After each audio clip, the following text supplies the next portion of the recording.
மாமல்லர் ஊகம். பாறையில் தெப்பம் மோத போன டைமில் சிவகாமி ஆன்னு கத்திக்கிட்டு படகுல இருந்து எந்திரிச்சு நிற்க பார்த்தா.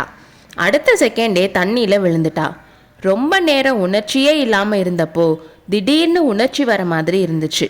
பானை தெப்பத்தில் வந்தது, தெப்பம் பாறையில் மோதுனது எல்லாம் ஒரு செகண்டில் ஞாபகம் வந்துச்சு. உடனே தான் தண்ணிக்குள்ளே மூழ்கி இருக்கிறதும் மூச்சு விடுறதுக்கே கஷ்டப்படுறதையும் உணர்ந்தா. மாமல்லரும் மூழ்கி இருப்பார்ல, 2 பேரும் சேர்ந்து தானே வெள்ளத்தில் மூழ்கணும். ஒருவர் கையை ஒருவர் பிடிச்சிக்கிட்டு செத்து போக கூடாதான்ற எண்ணம் மின்னல் மாதிரி வந்துச்சு. அப்போ அவளோட கையை யாரோ பிடிக்கிற மாதிரி இருந்துச்சு. ஆஹா, இது மாமல்லரோட கைதான், சந்தேகமே இல்லை. நம்மளோட கடைசி ஆசை நிறைவேற போகுதா என்ன? வஞ்சகமும் சூழ்ச்சியும் சண்டையும் கொடுமையும் இருக்க இந்த உலகத்தை விட்டு சொர்க்கலோகத்துக்கு போறப்போ நானும் மாமல்லரும் கை கோத்துட்டு போக போறோமா? இதென்ன திடீர்னு வெளிச்சம்?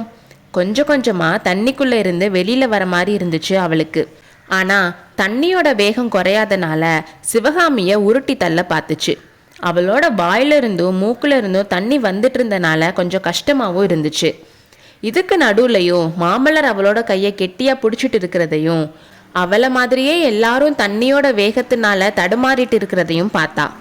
சுகர் மேலே பறந்துக்கிட்டு கீச் கீச்சுன்னு கத்துறதையும் ரதி எப்படியோ தப்பிச்சு கரையில இருந்த பாறை மேலே ஏற முயற்சி பண்ணிட்டு இருக்கிறதையும் பார்த்தா. தெப்பம் மோதின இடத்துக்கு பக்கத்துல ஆழம் கொஞ்சம் கம்மியா இருந்துச்சு. அதனால எல்லாரும் தப்பிக்கிறதுக்கும் கொஞ்சம் ஈஸியா இருந்துச்சு. எல்லாரும் கரை ஏறினதும் ஐயோ போச்சேன்னு குண்டோதரன் கத்துனான். என்ன போச்சுன்னு ஆயனர் கேட்டதும் அவள் மூட்டை போச்சுன்னு சொன்னான்.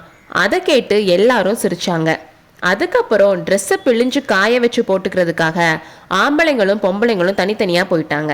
அப்போ நரசிம்மர் குண்டோதரனை பார்த்து, குண்டோதரா, அவள் மூட்டை போச்சுன்னு கவலைப்படுறியே, தெப்பம் போயிருச்சே, அதுக்கு என்ன பண்ணுறதுன்னு கேட்டாரு.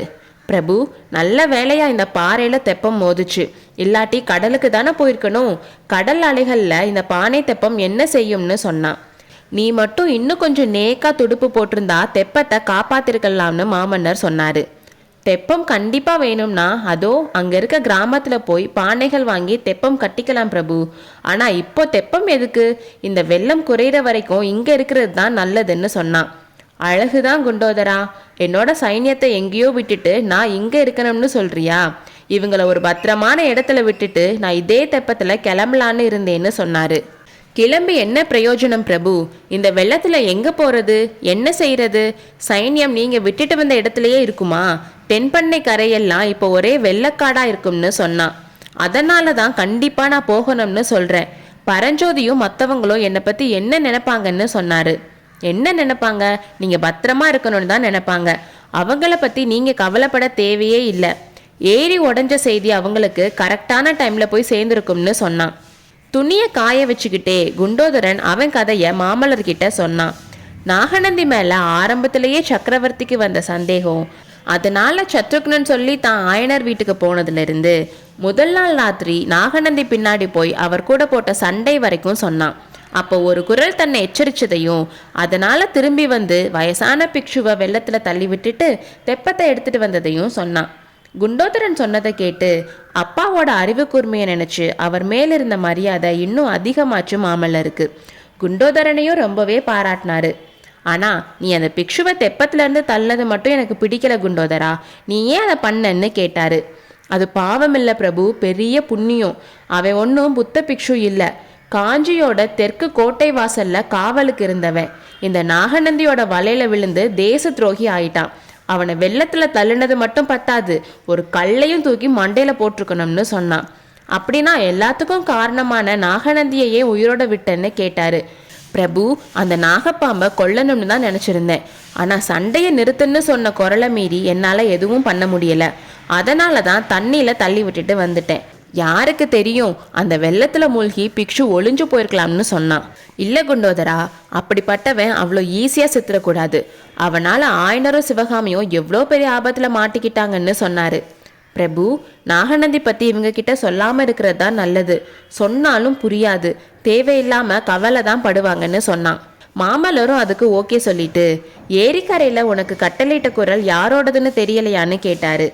எஸ் பண்ணேன் பிரபு, ஆனா உங்ககிட்ட அதை சொல்ல தைரியம் இல்லை, மன்னிக்கணும்னு சொன்னான். எச்சரிச்சவர் மகேந்திர சக்கரவர்த்தியா தான் இருக்கணும்னு மாமல்லர் நினைச்சாரு. குண்டோதரனும் அதே தான் நினைக்கிறான்னு இப்போ தெரிஞ்சுக்கிட்டாரு. மாமல்லரோட மனசுல சந்தோஷம், வெக்கம், கவலை எல்லாம் ஒரே டைம்ல வந்துச்சு. குண்டோதரனை எச்சரிச்சது சக்கரவர்த்தி தான்னா சைன்யத்தை பத்தி கவலைப்பட தேவையில்லை, எல்லாரையும் காப்பாத்தி இருப்பாரு. ஆனா நம்ம கிட்ட நம்பிக்கை இல்லாம தானே நம்மளை ஃபாலோ பண்ணி வந்திருக்கணும். ஆனா அதுக்கு ஏத்த மாதிரி தானே நம்ம நடந்துக்கிறதும் இருக்கு. நதிக்கரையில சைன்யத்தை விட்டுட்டு இப்போ இங்க வெள்ளத்துல சிக்கிக்கிட்டோம். சக்கரவர்த்திய மறுபடியும் பாக்குறப்போ அவர் முகத்துல எப்படி முழிக்கிறது? இப்படி யோசிச்சுட்டு இருக்கும்போதே வேற மாதிரியும் யோசிச்சாரு. எது எப்படினாலும் போகட்டும், எவ்வளோ பெரிய கெட்ட பேர் அவமானம் வந்தாலும் வரட்டும், இந்த ஒரு நாள் சந்தோஷத்துக்காக எதுனாலும் தாங்கிக்கலாம். இனி வரப்போற எல்லா நாட்களையும் இன்னைக்கு ஒரு நாள் நினைச்சு சந்தோஷமா இருக்கலாம்ல. பிரபு, நடந்தது நடந்துருச்சு, இனிமே நடக்க போறதை யோசிப்போம்னு சொல்லி மாமல்லரோட யோசனையே கலைச்சான். வெள்ளத்துல இங்க வந்து மாட்டிக்கிட்டோம், இங்கிருந்து போற வழியைத்தான் யோசிக்கிறோம்னு சொன்னாரு. பிரபு, முதல்ல இன்னைக்கு ராத்திரி தங்குறத பத்தி யோசிப்போம். வெட்ட வெளியில தங்க முடியாதுல்ல, நைட்டு மழை பிடிச்சிக்கிட்டா என்ன பண்றது? நான் பக்கத்துல தெரியற கிராமத்துல போய் விசாரிச்சுட்டு வரேன்னு சொல்லிட்டு கிளம்பிட்டான். அப்போ மாமல்லா மாமல்லான்னு சுகரிஷியோட குரல் கேட்டுச்சு. குரல் வந்த திசையில போனப்போ பாறைக்கு பக்கத்துல மகிழ மரத்தடியில சிவகாமி தனியா உட்கார்ந்துட்டு இருக்கிறத பார்த்தாரு. அவள் அருகில் தாமும் உட்கார்ந்தார். அடுத்த அத்தியாயத்தில் சந்திப்போம்.